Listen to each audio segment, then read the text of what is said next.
인도 우화, 두 개의 항아리. 우리 삶의 여정을 돌아보면 우리는 늘 완벽한 모습을 꿈꾸며 살아왔습니다. 실수 없는 모습, 빈틈없는 삶, 흠 없는 관계를 원했지요. 하지만 그 완벽함에 대한 집착이 오히려 우리를 힘들게 하지는 않았는지 돌아보게 됩니다. 오늘은 옛 인도의 지혜가 담긴 우화를 통해 우리의 부족함과 결점이 사실은 얼마나 소중한 가치를 지니는지 깨닫게 해주는 이야기를 들려드리겠습니다. 아주 오래전 한 노인이 마을에서 먼 강가까지 걸어 다니며 물을 깃는 일을 했습니다. 노인에게는 두 개의 큰 항아리가 있었는데 그 항아리를 긴 막대 양 끝에 묶어 메고 다녔습니다. 이 두 항아리 중 하나는 완벽했습니다. 깨지거나 금이 간 곳이 전혀 없는 흠 없는 항아리였죠. 하지만 다른 하나는 달랐습니다. 그 항아리에는 옆면에 작은 금이 있었습니다.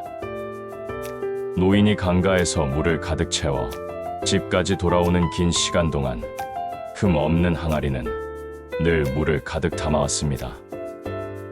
그러나 금이 간 항아리는 집으로 돌아올 때쯤이면 물이 절반 정도만 남아있기 일쑤였습니다.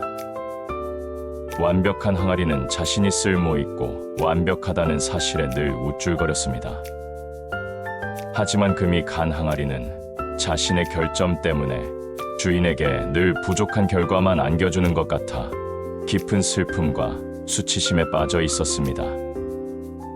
이 상태로 2년이라는 시간이 흘렀습니다. 금이 간 항아리는 더 이상 참을 수 없었습니다. 어느 날 강가에서 물을 채우고 돌아오는 길에 노인에게 조심스럽게 말을 걸었습니다. 금이 간 항아리는 슬픈 목소리로 주인님, 죄송합니다. 매일 저의 결점 때문에 당신의 소중한 노동력을 낭비하게 합니다. 저희 금 때문에 물이 새고 당신은 늘 절반의 물만 집에 가져갈 수 있습니다. 저는 쓸모가 없는 것 같습니다. 노인은 금이 간 항아리의 말을 듣고 잠시 멈춰 섰습니다. 그는 항아리를 땅에 내려놓고 온화한 미소를 지으며 말했습니다. 노인은 자애로운 목소리로 얘야, 너는 정말 너의 그 작은 금이 늘 나에게 절반의 물만 가져다 준다고 생각하느냐? 노인은 항아리를 어깨에 다시 메고 천천히 집으로 향했습니다. 그러면서 금이 간 항아리에게 말했습니다. 집으로 돌아가는 이 길을 한번 잘 살펴보렴. 너는 너의 결점 때문에 물이 새는 그 길의 한쪽 편을 자세히 보거라. 금이 간 항아리가 노인의 말대로 주변을 살펴보았습니다. 그러자 놀라운 광경이 펼쳐졌습니다. 금 없는 항아리가 매달린 길의 반대편은 풀 한 포기 없이 척박했지만 금이 간 항아리가 매달린 자신이 있는 길 한쪽 편에는 아름다운 야생화와 푸른 풀들이 만개해 있었습니다. 노인은 미소를 지었습니다. 내가 왜 너의 결점을 고치지 않고 2년 동안이나 이 길을 다녔는지 아느냐? 나는 내가 지닌 그 금이 너의 물을 흘려보낼 때 그 물이 이 길을 아름답게 가꾸어 주리라는 것을 알고 있었어. 나는 매일 너의 길에 씨앗을 뿌렸고 내가 흘려보낸 물 덕분에 너의 길에만 이토록 아름다운 꽃들이 피어난 것이야. 나는 내가 흘린 물 덕분에 매일 이 아름다운 꽃들을 꺾어 내 집을 장식할 수 있었어. 금이 간 항아리는 비로소 깨달았습니다. 자신이 평생 수치스러워했던 그 결점이 사실은 가장 아름다운 생명과 축복을 만들어내는 원천이었다는 것을 말입니다. 우리 인생의 항아리도 마찬가지입니다. 우리는 완벽한 항아리처럼 보이기 위해 우리의 실수와 아픔, 그리고 부족한 부분들을 숨기려고 애씁니다. 하지만 우리가 흘린 눈물과 우리가 겪었던 고통이라는 금이 바로 우리 주변의 메마른 땅을 적시는 생명의 물이 될 수 있습니다. 탈무드는 말합니다. 진정한 가치는 완벽함에 있지 않고 우리 존재가 세상에 어떤 영향을 미치는지에 달려 있다고. 여러분의 인생에서 결점이라고 여겼던 부분이 있다면 이제 그곳에 감사와 나눔이라는 씨앗을 심어 보십시오. 여러분의 눈물과 아픔이 가장 아름다운 꽃을 피워낼 것입니다. 중국 우화 가장 소중한 씨앗 이야기. 인생의 많은 계절을 보내신 여러분께 깊은 지혜와 마음의 평안을 전해드리고자 합니다. 우리는 일생을 살며 수많은 것을 심고 거두었습니다. 어떤 씨앗은 기쁨이 되었고 어떤 씨앗은 후회가 되기도 했죠. 오늘은 우리의 삶을 풍요롭게 하는 진정으로 소중한 씨앗이 무엇인지에 대한 한 이야기를 들려드릴까 합니다. 이 이야기는 우리가 가진 것들 중에서 가장 귀한 것이 무엇인지를 묻고 있습니다. 먼 옛날 곡창지대로 유명한 중국의 어느 왕국에 현명하지만 매우 신중한 왕이 있었습니다. 이 왕은 자신의 자리를 물려줄 후계자를 찾고 있었는데 단순히 똑똑하거나 힘이 센 사람이 아니라 백성의 삶을 진정으로 이해하는 지혜로운 사람이기를 바랐습니다. 왕은 후계자를 결정하기 위해 조금은 특별한 시험을 열었습니다. 왕은 왕국의 모든 젊은이들을 궁궐로 불러 모았습니다. 그리고 그들 각자에게 아주 특별한 씨앗 하나를 나누어 주었습니다. 왕이 말하길, 이 씨앗은 세상에서 가장 귀한 씨앗이다. 너희에게 1년의 시간을 주겠다. 이 씨앗을 심고 너희의 모든 능력과 지혜를 다해 키워라. 1년 뒤 가장 훌륭한 결과를 가져온 사람에게 이 왕국을 맡기겠다. 젊은이들은 흥분했습니다. 모두들 가장 크고 아름다운 화분을 준비했고 최고급 흙과 비료를 구했습니다. 왕이 가장 귀한 씨앗이라고 했으니 분명 엄청난 보물이 열릴 것이라고 기대했습니다. 그 중에는 밍이라는 성실하고 정직한 젊은 농부도 있었습니다. 젊은 농부 밍도 왕에게 받은 씨앗을 정성껏 심었습니다. 그는 매일 아침 저녁으로 물을 주고 햇볕을 쬐어 주었습니다. 그리고 최고급 비료를 아낌없이 사용했습니다. 하지만 아무리 기다려도 밍의 화분에서는 아무것도 싹 트지 않았습니다. 한 달, 2달, 3달이 지나도록 화분은 텅 비어 있었습니다. 밍은 조바심을 느끼며 주변을 둘러보았습니다. 다른 젊은이들의 화분에서는 벌써 무성한 싹이 돋아나고 있었습니다. 어떤 이들은 왕에게 잘 보이기 위해 벌써부터 화분에 아름다운 꽃을 장식하거나 신기한 열매를 달아놓기도 했습니다. 사람들은 서로를 견제하며 내가 제일 잘 키웠다고 떠들썩했습니다. 밍은 초조해졌습니다. 내 씨앗은 왜 싹이 나지 않는 걸까? 혹시 내가 무언가 잘못한 것은 아닐까? 1년이라는 시간이 속절없이 흘렀습니다. 마침내 왕 앞에 나아갈 날이 되었습니다. 다른 젊은이들은 크고 화려한 식물들로 가득 찬 화분을 들고 줄을 섰습니다. 밍의 손에는 여전히 텅 빈 화분만이 들려 있었습니다. 밍은 부끄럽고 창피했습니다. 친구들은 밍의 텅 빈 화분을 보며 비웃었습니다. 왕이 후계자가 되긴 글렀군. 저렇게 게을러서야. 밍은 잠시 망설였습니다. 그냥 왕께 가지 말고 집에 가서 아픈 척 할까? 아니면 지금이라도 들판에 꽃을 꺾어 화분에 심을까? 하지만 밍은 이내 마음을 다잡았습니다. 나는 왕에게 거짓을 고할 수 없다. 내가 1년 동안 정성껏 보살핀 결과는 바로 이 텅 빈 화분이다. 이것이 진실이다. 밍은 용기를 내어 가장 마지막 줄에 섰습니다. 마침내 왕이 나타나 젊은이들의 화분을 살펴보기 시작했습니다. 왕은 화려하게 장식된 화분들을 보며 칭찬 대신 묘한 미소만 지었습니다. 왕의 시선이 마지막 줄의 밍에게 멈추었습니다. 왕은 텅 빈 화분을 들고 고개를 숙이고 있는 밍을 보았습니다. 왕은 온화한 목소리로 물었습니다. 젊은이, 내 화분은 왜 텅 비어 있는 것이냐? 밍은 떨리는 목소리로 대답했습니다.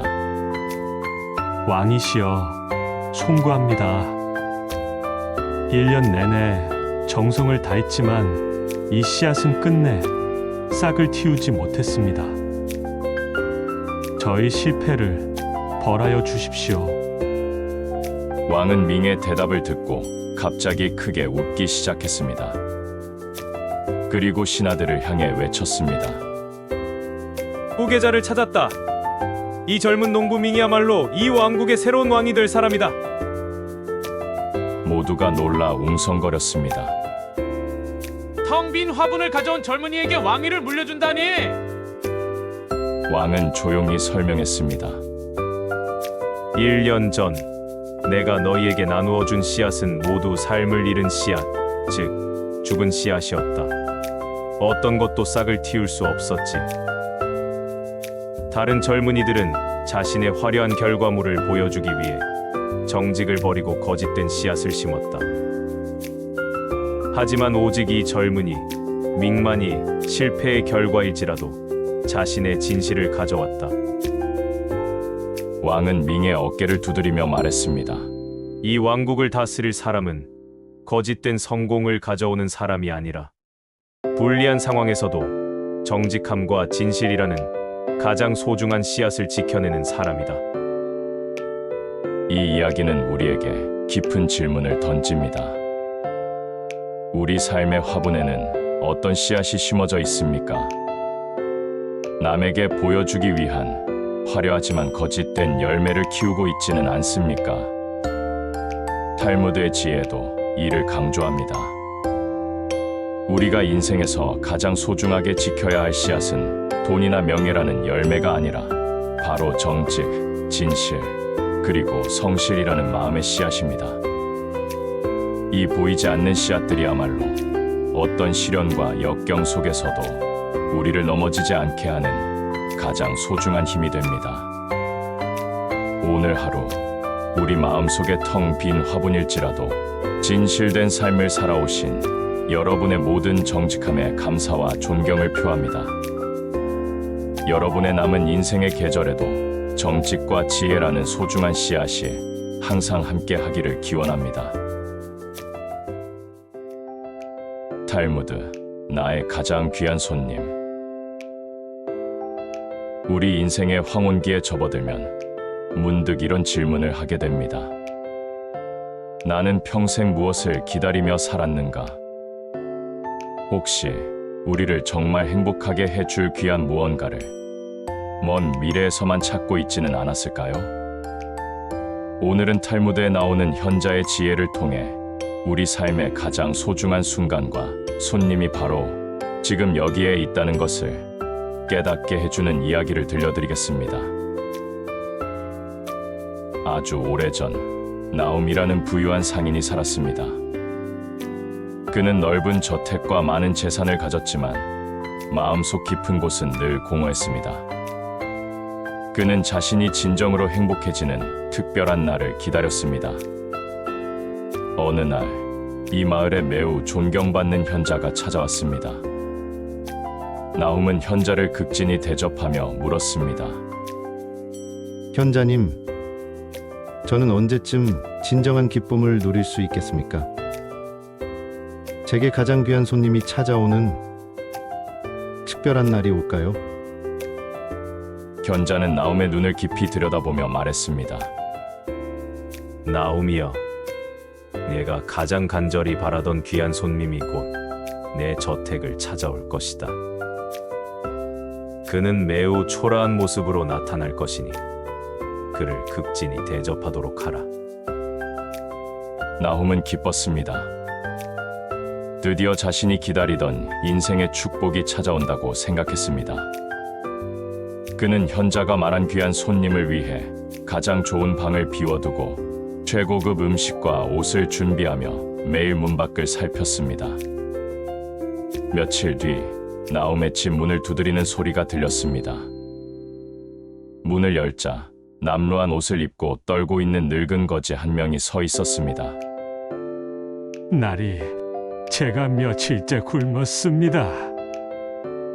혹시 남은 빵 부스러기라도 얻을 수 있을까요?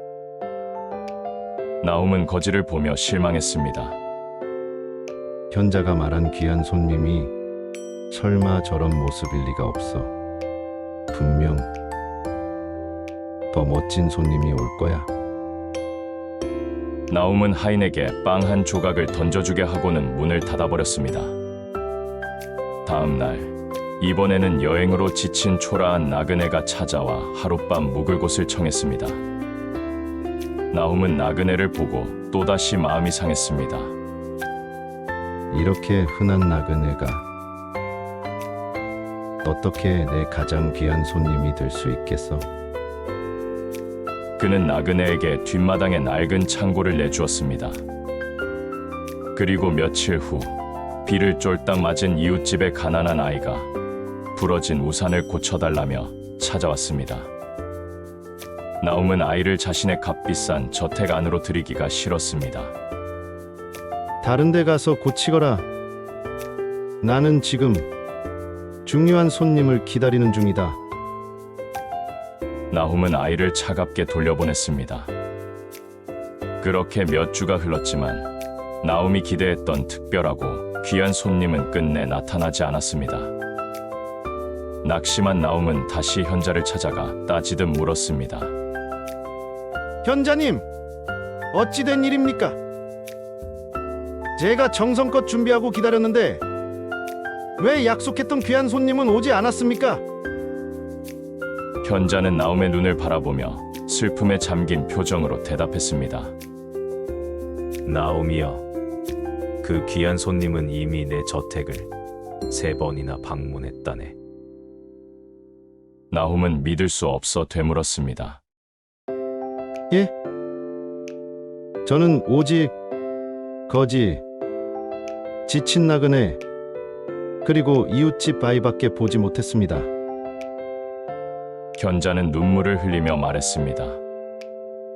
나움이여, 내가 평생 기다렸던 귀한 손님은 바로 사랑, 환대, 그리고 배려라는 이름으로 내 문을 두드렸다네. 내가 그 초라한 모습들을 외면할 때 너는 이미 내 삶의 가장 귀한 손님을 문전 박대한 것이다. 세상의 가장 고귀한 가치는 늘 가장 보잘것없는 모습으로 우리에게 다가온다네. 너는 귀한 것을 기다리느라 내 주변에 이미 와 있던 소중한 기회를 알아보지 못했구나. 우리는 나움처럼 살 때가 많습니다. 우리의 삶이 더 특별해지는 먼 미래의 축복만을 간절히 기다리면서 지금 이 순간 우리 주변에 있는 가장 소박한 감사와 사랑을 놓치고 살죠. 탈무드의 가르침은 우리에게 말합니다. 진정한 삶의 부유함은 큰 것을 얻는 것이 아니라 작은 것 속에서 소중함을 발견하는 마음의 태도에 있다는 것을요. 여러분의 주변을 돌아보십시오. 힘들어하는 가족의 손길, 평범한 이웃의 따뜻한 미소, 오늘 하루 건강하게 숨 쉴 수 있는 감사함. 이 모든 것이 바로 여러분을 찾아온 가장 귀한 손님입니다. 오늘 하루 여러분의 마음의 문을 열고 지금 이 순간에 귀한 손님을 따뜻하게 맞이하시길 바랍니다. 캄보디아 크메르 설화. 가장 강한 힘과 놓아줄 줄 아는 손. 우리는 살면서 쥐고 있는 것을 힘이라고 착각합니다. 지위, 재산, 관계, 심지어 우리의 고집까지도 놓지 않고 굳게 쥐고 있어야만 안전하다고 생각하죠. 하지만 만약 가장 강한 힘이 굳게 쥔 주먹이 아닌 기꺼이 모든 것을 놓아줄 줄 아는 유연한 손에 있다면 어떨까요? 이 이야기는 우리에게 진정한 힘의 원천을 알려줍니다. 앙코르 왕국 근처 마을에 짠이라는 젊은 관리자가 살았습니다. 짠의 인생 목표는 가장 많은 것을 소유하고 지배하는 것이었습니다. 그는 자신의 권위와 재물을 단단히 쥐고 놓지 않는 행위를 강력함이라고 믿었습니다. 짠은 마을의 늙은 현자, 손반 노인을 이해하지 못했습니다. 손반 노인은 늘 물건이 없는 텅 빈 손으로 낡은 바구니를 들고 다니며 만나는 모든 사람들에게 가진 것을 나누어 주었기 때문입니다. 짠이 손밭에게 말했습니다. 노인장, 당신은 왜 당신의 것을 놓아줍니까? 가장 강한 힘은 소유에 있습니다. 당신은 모든 것을 잃을 것입니다. 손밭이 미소 지으며 답했습니다. 젊은이여, 내가 쥐고 있는 것은 내 손을 묶는 짐일 뿐이다. 가장 강한 힘은 굳게 쥔 주먹이 아닌 언제든 놓아줄 줄 아는 열린 손에 있다네. 놓아줌은 너를 자유롭게 만든단다. 짠은 노인의 말을 무시하고 더욱 열심히 재산과 권력을 쥐었습니다. 그는 자신의 모든 힘을 강력하게 쥐는 데 사용했습니다. 그는 자신의 통제력이 완벽함을 보장한다고 믿었습니다. 그는 매일 손밭을 조롱했습니다. 노인장, 당신의 손은 텅 비어 있습니다. 하지만 제 창고는 넘쳐납니다. 그러나 곧 대규모의 정치적 혼란이 왕국을 덮쳤습니다. 왕권이 바뀌고 짠이 굳게 쥐고 있던 모든 것은 갑작스러운 위협에 직면했습니다. 짠이 가장 많이 쥐고 있었기 때문에 그는 가장 큰 목표물이 되었습니다. 그는 자신의 모든 재산을 지키기 위해 필사적으로 저항했지만 주먹에 쥔 것은 도망칠 때 짊어져야 할 무거운 짐일 뿐이었습니다. 그의 가장 강력했던 소유는 가장 큰 속박이 되었고 그는 모든 것을 잃을 위기에 처했습니다. 짠이 모든 것을 포기하고 도주하려 할 때 그는 텅 빈 손으로 조용히 마을을 돕고 있는 손밭 노인을 발견했습니다. 손밭은 쥐고 있는 것이 아무것도 없었기에 가장 자유로웠습니다. 그는 새로운 권력자들에게 위협적인 존재가 아니었습니다. 오히려 나눔의 기억 때문에 마을 사람들의 가장 큰 신뢰를 얻고 있었습니다. 손밭이 짠에게 다가와 말했습니다. 젊은이여, 내가 굳게 쥐고 있으려던 모든 것이 너를 잡는 족쇄가 되었구나. 하지만 내가 기꺼이 놓아준 빈 손은 어떤 상황에서도 새로운 것을 잡을 수 있는 자유를 주었단다. 손밭은 말을 이었습니다. 가장 강한 힘은 소유의 크기가 아니라 언제든 버리고 떠날 수 있는 유연함에 있다. 놓아줌은 상황에 얽매이지 않는 가장 큰 권위를 가져온다. 짠은 깨달았습니다. 자신이 가장 큰 힘이라 믿었던 소유의 무게가 자신의 발목을 잡았지만 자신이 가장 무가치하다고 여겼던 놓아줌의 행동이 가장 큰 자유와 안정을 가져왔다는 것을, 그는 쥐고 있던 재물이 아닌 놓아주는 용기에서 진정한 삶의 안전을 배웠습니다. 진정한 힘은 주먹이 아닌 마음의 평화에 있었습니다. 그 후 짜는 손반 노인의 제자가 되었습니다. 그는 모든 것을 놓아주고 텅 빈 손으로 마을 사람들을 돕는 일을 시작했습니다. 그는 가지지 않았기에 가장 부유하고 자유로운 사람이 되었습니다. 우리 삶에서도 우리는 내 생각, 내 의견, 내 과거의 성공을 꽉 쥐고 놓지 않으려 합니다. 우리는 변화와 새로운 기회를 잡기 위해 가진 것을 놓는 것을 두려워합니다. 오늘 당신의 굳게 쥔 주먹을 펴십시오. 당신이 놓아준 그 공간이 바로 새로운 기회와 진정한 자유를 담을 가장 강한 힘이 될 것입니다. 나이지리아 설화, 3번의 시련과 포기의 지혜. 우리는 무언가를 간절히 원할 때 절대 포기해서는 안 된다는 말을 듣고 자랐습니다. 포기는 실패와 동의어처럼 여겨지죠. 하지만 아프리카 이보족의 오래된 지혜는 때로는 가장 큰 용기가 바로 포기에 있을 수 있음을 알려줍니다. 옛날 나이지리아의 한 마을에 아데라는 젊은이가 살았습니다. 아데는 마을의 주장이 되기를 간절히 바랐습니다. 주장이 되는 것은 존경과 지혜를 상징하는 최고의 영예였죠. 주장은 아데에게 말했습니다. 주장이 되려면 3가지 시련을 이겨내야 한다. 이 시련을 포기하는 자는 영원히 주장이 될 수 없다. 아데는 단호하게 대답했습니다.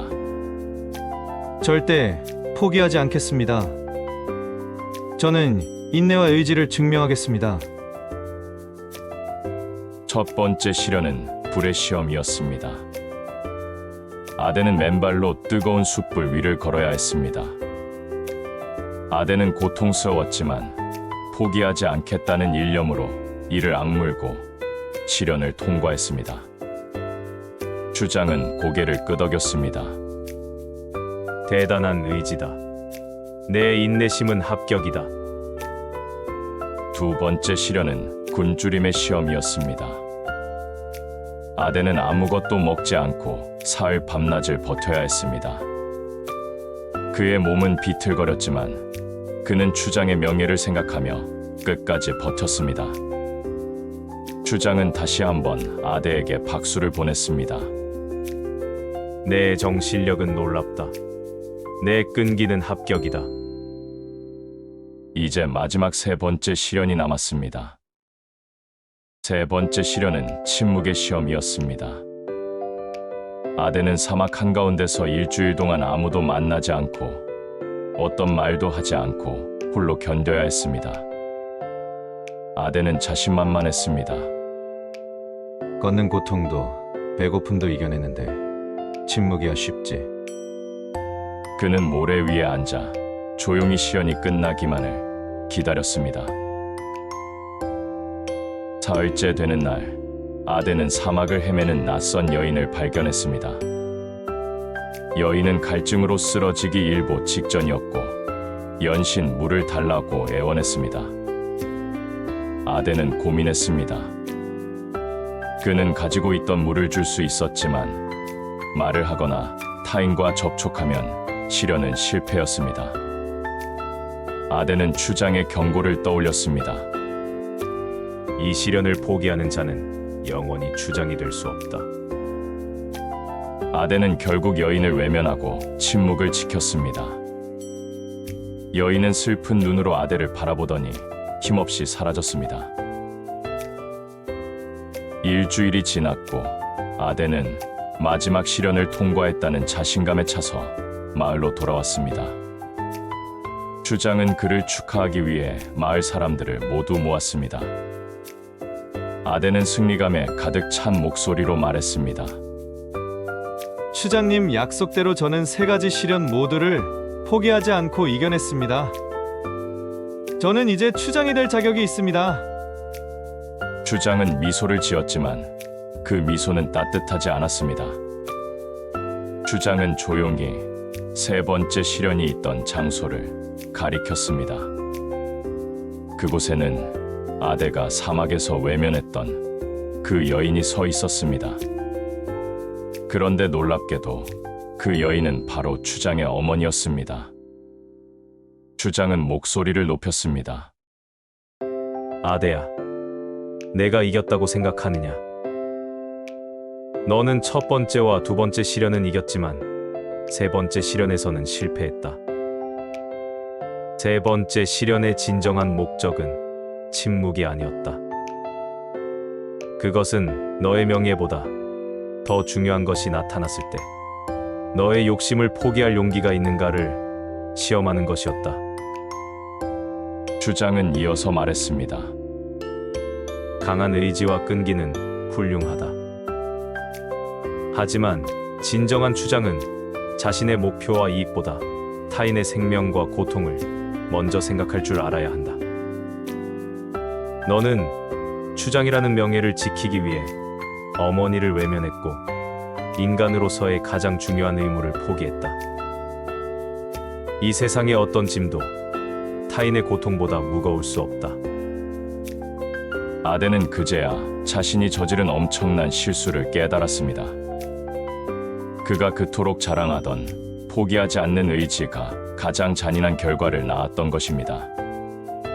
진정한 용기는 무언가를 끝까지 붙잡는 고집이 아니라 더 큰 가치를 위해 자신의 목표를 내려놓을 줄 아는 포기에 있었습니다. 우리는 살면서 수많은 포기하지 않음을 강요받습니다. 하지만 가끔은 멈춰 서서 물어야 합니다. 내가 지금 붙잡고 있는 이것이 타인의 고통이나 더 중요한 인간적인 가치를 해치고 있지는 않은가? 오늘 당신의 명예와 욕심을 위해 굳게 잡고 있는 것을 잠시 내려놓고 가장 중요한 가치인 연민과 배려를 선택하는 용기 있는 포기를 경험하시길 응원합니다. 페르시아 설화 가장 부유한 상인과 빈 금고. 우리는 종종 가장 많이 소유한 사람을 가장 부유한 사람이라고 생각합니다. 눈에 보이는 재산, 즉 금고에 가득 찬 황금만이 우리의 미래를 지켜줄 것이라 믿죠. 하지만 이 이야기는 가장 큰 부유함이 텅 빈 금고와 가득 찬 마음 사이에 있다는 역설을 보여줍니다. 페르시아의 무역 도시 이스파한에 파하드라는 상인이 살았습니다. 파하드는 엄청난 부자였지만 그는 자신의 재산을 가장 두려움이 많은 비밀로 여겼습니다. 파하드의 삶의 유일한 목표는 세상에서 가장 가득 찬 금고를 만드는 것이었습니다. 그는 금고가 비어 있을까봐 늘 불안했고 돈을 쓰는 것을 가장 큰 손해라고 생각했습니다. 그는 매일 밤 자신의 금고를 확인하며 재산을 쌓았지만 그의 마음은 채워지지 않는 공허함으로 가득했습니다. 파하드에게는 친구가 없었습니다. 그는 나누는 것을 곧 잃는 것이라 여겼기 때문입니다. 반면 마을의 늙은 빵 장수 하킴은 늘 가난했지만 그의 집은 언제나 웃음과 이웃의 정으로 가득했습니다. 파하드는 하킴을 비웃었습니다. 하킴, 당신은 너무 어리석습니다. 당신은 매일 빵을 나누어 재산을 잃고 있습니다. 진정한 부유함은 금고를 닫아 걸고 지키는 것입니다. 하킴은 미소 지으며 말했습니다. 파하드, 자네의 금고는 금으로 가득 찼지만 자네의 미래는 텅 비어 있네. 진정한 부유함은 소유가 아니라 순환에 있네. 파하드는 하킴의 말을 이해하지 못했습니다. 그는 더욱 열심히 돈을 모았고 마침내 그의 금고는 도시에서 가장 크고 가득 찬 금고가 되었습니다. 그는 완벽한 부유함을 성취했다고 확신했습니다. 그러던 어느 해 왕국에 극심한 기근이 닥쳤습니다. 곡식 가격은 폭등했고 파하드가 모아둔 황금으로 먹을 것을 살 수 없게 되었습니다. 파하드는 자신의 금고를 열고 황금을 내밀었지만 아무도 황금을 받고 곡식을 팔려 하지 않았습니다. 가장 큰 부유함이 가장 쓸모없는 돌덩이가 된 것입니다. 파하드는 굶주림과 절망에 빠졌습니다. 그의 가득 찬 금고는 그를 구원하지 못했습니다. 그는 가장 부유한 사람이었지만 가장 먼저 굶주리는 사람이 되었습니다. 그는 쓰러지기 직전에 늙은 빵장수 하킴의 집 앞을 지나쳤습니다. 하킴의 집은 여전히 가난했지만 그의 문 앞에는 따뜻한 빵 조각을 받으려는 이웃들이 줄 서 있었습니다. 파하드는 자신이 그토록 경멸했던 하킴이 여전히 나누는 행위를 멈추지 않는다는 사실에 충격을 받았습니다. 파하드는 마지막 남은 힘으로 하킴에게 물었습니다.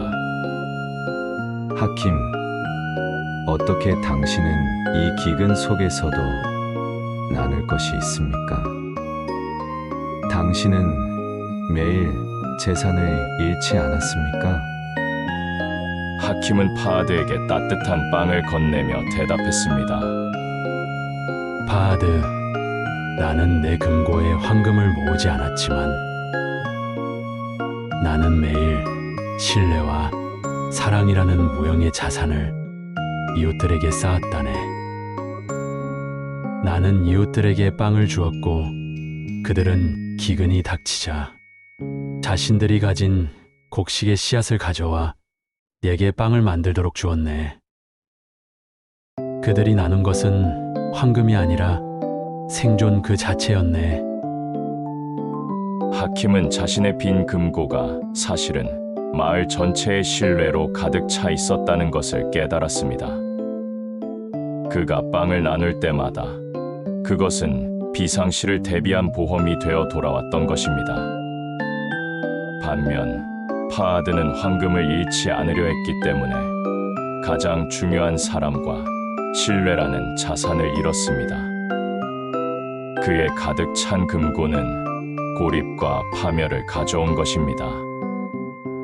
파하드는 그제야 진정한 부유함을 깨달았습니다.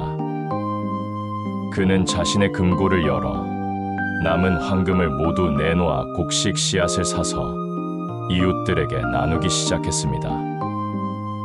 그의 금고는 텅 비게 되었지만 그의 마음과 삶은 이웃의 감사와 도움으로 가득 차게 되었습니다. 그는 더 이상 불안해하지 않았습니다. 우리 삶에서도 우리는 소유를 위해 애쓰며 나눔을 손해라고 생각합니다. 하지만 우리가 소유하는 것은 언젠가 무너질 수 있는 물질일 뿐입니다. 오늘 당신의 가득 찬 금고를 잠시 열어 나누는 기쁨을 맛보십시오. 당신이 베푼 것이 당신의 가장 확실한 미래 자산이 되어 돌아올 것입니다. 가장 큰 부유함은 다른 이에게 베푼 것에 있습니다. 고대 로마 설화, 세 형제와 눈먼 투자. 우리는 모두 성공적인 투자를 꿈꿉니다. 돈을 불리고 미래를 보장받는 것 말입니다. 하지만 로마의 현자들은 가장 큰 이익을 가져다주는 투자는 황금이나 부동산이 아닐 수 있다고 가르쳤습니다. 이 이야기는 세 형제의 운명을 통해 그 지혜를 들려줍니다. 고대 로마의 마르쿠스, 루키우스, 카이우스라는 세 형제가 살았습니다. 아버지는 돌아가시면서 세 아들에게 똑같이 많은 유산을 물려주었습니다. 아버지는 유언했습니다. 이 재산을 가지고 가장 가치 있는 곳에 투자하여 10년 후 나에게 가장 큰 이익을 가져오는 아들에게 남은 가문의 모든 재산을 물려주겠다. 세 형제는 각각 자신의 방식으로 가장 성공적인 투자를 찾기 위해 길을 떠났습니다. 첫째 마르쿠스는 황금에 투자했습니다. 그는 가장 안전하고 확실한 투자처는 부동산이라 믿었습니다. 그는 로마 주변의 비옥한 땅과 큰 저택들을 사들였습니다. 10년 후 그의 재산은 3배로 불어났습니다. 그는 자신만만했습니다. 황금은 절대 배신하지 않는다. 둘째 루키우스는 명예에 투자했습니다. 그는 로마에서 가장 유망한 사업가들과 귀족들에게 돈을 써서 영향력을 확보했습니다. 10년 후 루키우스는 로마 원로원의 유력자가 되었고 수많은 사람들이 그의 인맥에 의존했습니다. 그는 만족했습니다. 명예와 권력이야말로 최고의 이익이다. 막내 카이우스는 달랐습니다. 그는 돈을 황금이나 인맥에 투자하지 않았습니다. 대신 그는 자신의 유산 전부를 자신에게 낭비했습니다. 그는 로마 최고의 도서관에 돈을 지불하고 지식을 쌓았고 최고의 스승들을 찾아다니며 철학과 기술을 배웠습니다. 남은 돈으로는 먼 나라들을 여행하며 경험을 쌓았습니다. 10년 후 카이우스는 유산을 거의 다 써버렸습니다. 그는 돈 대신 세상의 모든 지식과 기술을 얻었지만 형제들은 그를 조롱했습니다. 첫째 마르쿠스는 비웃으며 말했습니다. 어리석은 동생아, 너는 가진 모든 것을 허비했구나. 내 손에 남은 것은 아무것도 없지 않느냐? 둘째 루키우스도 조롱하며 말했습니다. 명예도 재산도 없이 너는 가장 가난한 자가 되었다. 너는 아버지의 유산을 낭비한 죄인이다. 세 형제는 아버지의 유언을 판결할 현자 앞에 섰습니다. 마르쿠스는 늘어난 토지 문서를, 루키우스는 원로원에서의 굳건한 지위를 증명했습니다. 현자는 고개를 끄덕였습니다. 그리고 셋째 카이우스를 바라보았습니다. 카이우스야, 너는 유산을 모두 썼다고 들었다. 내가 얻은 가장 큰 이익은 무엇이냐? 카이우스는 미소를 지으며 대답했습니다. 저는 눈에 보이는 것은 모두 잃었지만 아무도 빼앗아 갈 수 없는 것을 얻었습니다. 제 머릿속의 지식과 제 마음속의 경험입니다. 그때 현자가 갑자기 자리에서 일어나 마르쿠스와 루키우스의 투자에 대한 나쁜 소식을 전했습니다. 마르쿠스야, 안타깝게도 로마 전역에 큰 전쟁이 발발했다. 내가 가진 모든 부동산은 적군에게 약탈되었고 내 토지는 이제 불모지가 되었다. 첫째 마르쿠스는 절규했습니다. 그의 황금 투자는 한순간의 잿더미가 되었습니다. 루키우스야, 내가 믿었던 원로원 의원들이 반역죄로 모두 처형되었다. 너는 그들과의 관계로 인해 모든 명예를 잃었고 너의 인맥은 이제 너를 오가매는 족쇄가 되었다. 둘째 루키우스는 충격에 쓰러졌습니다. 그의 명예 투자는 한순간의 적으로 변했습니다. 현자는 마지막으로 카이우스를 바라보며 미소 지었습니다. 카이우스야, 너는 모든 것을 잃었다고 했지만 사실은 가장 안전한 투자를 한 것이다. 전쟁은 황금을 훔쳐가고 권력은 인맥을 부수지만 내가 머릿속에 쌓은 지혜와 내가 몸으로 익힌 기술은 그 누구도 빼앗을 수 없다. 황금은 변하지만 지식은 변하지 않는다. 명예는 사라지지만 경험은 영원하다.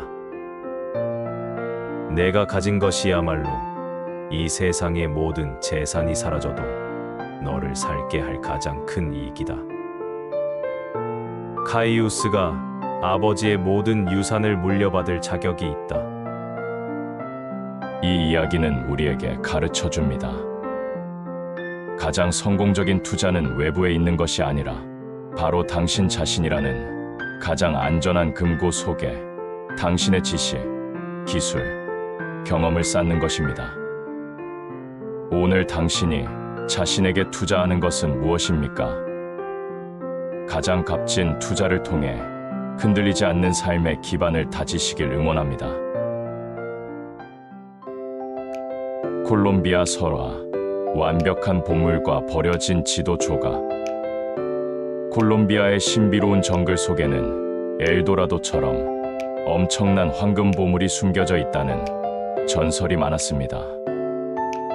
사람들은 늘 가장 확실한 보물만을 쫓았습니다. 우리는 인생에서도 가장 확실한 목표만을 향해 달립니다. 하지만 이 이야기는 가장 큰 가치가 우리가 버렸던 과정의 조각들에 있었음을 보여줍니다. 콜롬비아에 카밀로라는 젊은 보물 사냥꾼이 살았습니다. 카밀로는 수십 년간 최고의 보물 지도를 찾아 헤맸습니다. 그의 목표는 단 하나의 실패도 없는 완벽한 보물을 찾는 것이었습니다. 마침내 그는 전설의 현자를 만나 가장 확실한 황금 보물의 위치가 표시된 완벽한 지도를 얻었습니다. 지도는 정확했고 보물로 가는 길은 가장 짧고 효율적이었습니다. 현자는 경고했습니다. 이 지도를 믿되 절대 보물 그 자체에만 집중하지 마라. 그리고 이 지도를 펼치기 전에 내가 찾다 버린 모든 지도 조각을 기억해 보아라. 카밀로는 현자의 말을 무시했습니다. 그는 완벽한 지도를 손에 넣자마자 과거에 너무 복잡하고 쓸모없다고 여겨 포기했던 수많은 낡은 지도 조각들을 모두 불태워버렸습니다. 이제 나는 완벽한 지도를 가졌다. 쓸모없는 실패작들은 필요 없다. 카밀로는 완벽한 지도를 들고 정글 깊숙한 곳으로 향했습니다. 그는 지도가 가리키는 가장 빠르고 곧은 길만을 따라 쉼 없이 전진했습니다. 며칠 후, 카밀로는 마침내 지도에 표시된 최종 보물의 장소에 도착했습니다. 그곳은 정글 한가운데에 폐허가 된 사원 안이었습니다. 카밀로는 흥분하여 사원 안으로 들어갔습니다. 하지만 그가 발견한 것은 황금이 가득한 보물 상자가 아니었습니다. 그곳에는 먼지가 쌓인 낡은 나무 상자 하나만이 놓여 있었습니다. 상자를 열자 그 안에는 오래된 양피지 한 장만이 들어 있었습니다. 양피지에는 이렇게 쓰여 있었습니다. 지내하는 사냥꾼이여. 당신은 완벽한 지도를 쫓아 가장 짧은 길로 이곳에 도착했습니다. 하지만 당신이 찾던 완벽한 황금 보물은 이미 수백 년 전에 사라졌습니다. 카밀로는 절망했습니다. 그의 완벽한 지도는 가장 짧은 길을 알려주었지만 가장 큰 보물은 이미 사라진 과거의 것이었던 것입니다. 그는 자신이 모든 것을 잃었다고 생각하며 현자의 말을 후회했습니다. 내가 왜 그 쓸모없는 지도 조각들을 버렸을까? 절망에 빠져 사원을 떠나려던 카밀로는 문득 사원의 가장 구석진 기둥을 보았습니다. 기둥에는 낡은 천 조각 하나가 걸려 있었습니다. 카밀로는 짜증스럽게 그 천 조각을 떼어냈습니다. 그는 놀라지 않을 수 없었습니다. 그 천 조각은 바로 자신이 쓸모없다고 불태워버렸던 수많은 낡은 지도 조각 중 하나였기 때문입니다. 그 조각은 너무나 작아서 보물의 위치를 알려주지는 못했습니다. 하지만 그 조각의 뒷면에는 현자의 손글씨로 이렇게 쓰여 있었습니다. 보물 사냥꾼이여. 이 조각은 내가 보물이 없다고 포기한 장소를 알려준다. 하지만 이 장소는 내가 보물을 찾기 위해 가장 많은 사람들을 만났고, 가장 많은 지식을 얻었고, 가장 많은 어려움을 이겨냈던 내 여정의 한 지점이다. 가장 큰 보물은 내가 지도를 쫓아 찾아낸 황금이 아니라 내가 지도를 완성하기 위해 찾다 버린 모든 과정 속에 있다. 그 여정 속에서 내가 얻은 경험과 지혜가 바로 진정한 보물이다. 카밀로는 깨달았습니다. 자신이 버렸던 수많은 낡은 지도 조각이 사실은 그의 가장 값진 여정의 기록이었고, 완벽한 지도는 그저 이미 사라진 보물에 대한 헛된 약속이었음을 말입니다.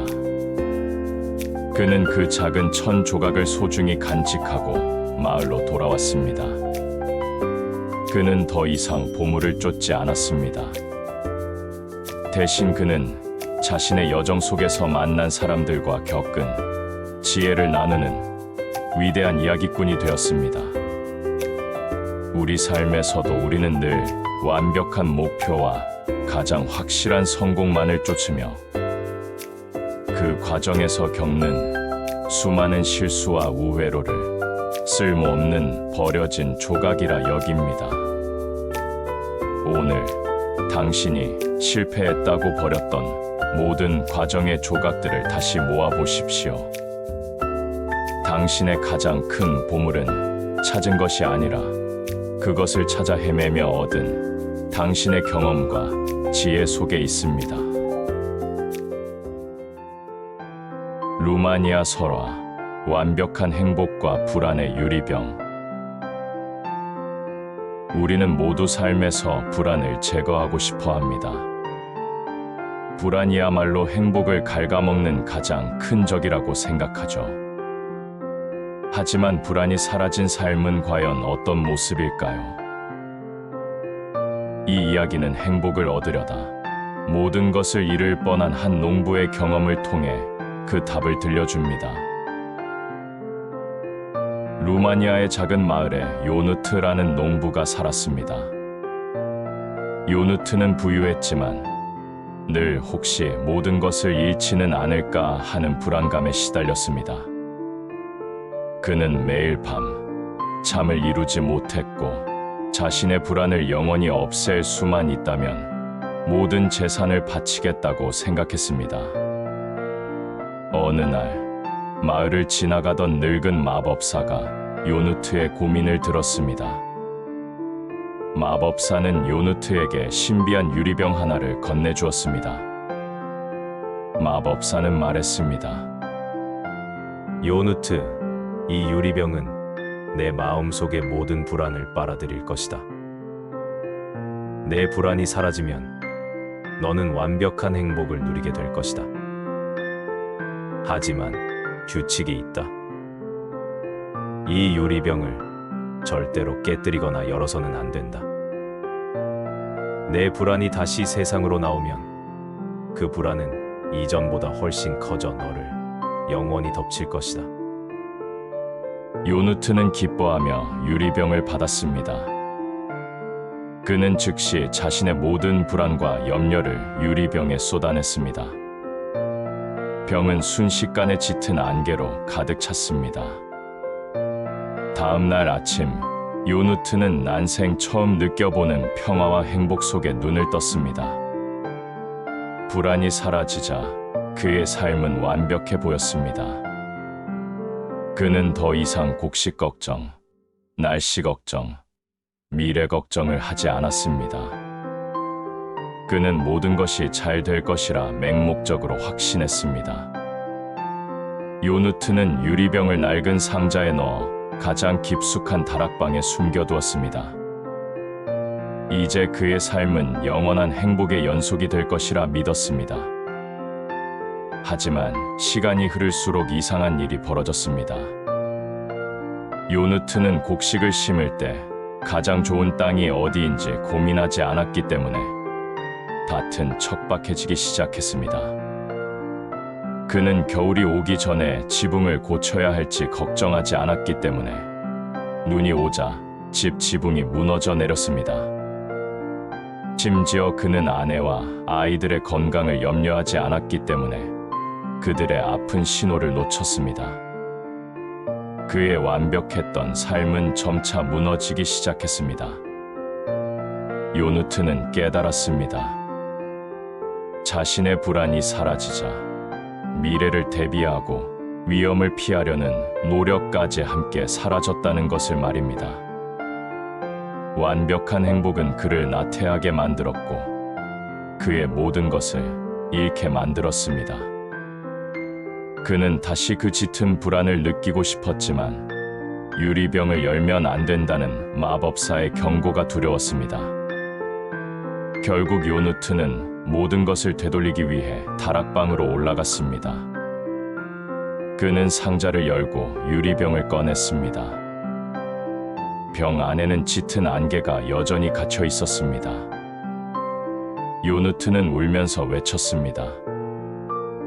내 불안을 돌려다오.